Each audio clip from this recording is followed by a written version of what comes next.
Islamabad high court से इमरान खान के warrant मुअत्तल करने की दरखास्त खारिज। चेयरमैन पीटीआई के बयान हलफी पर ट्रायल कोर्ट को फैसला करने की हिदायत। वारंट गिरफ्तारी बरकरार। लाहौर हाई कोर्ट का जमान पार्क ऑपरेशन कल सुबह 10 बजे रोकने का हुक्म।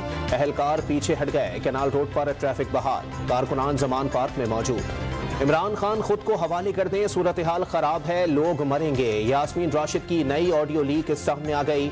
सदर की असद उमर से बात करने की यकीन दहानी। अनोखा लाडला गिरफ्तारी के वारंट हवा में उड़ा देता है। वजीर आजम के मुआविन अता तारड़ ने इमरान खान को गिरफ्तारी से खौफजदा करार दे दिया। लोगों को तशद्दुद के लिए उकसाने का इल्जाम भी लगा दिया।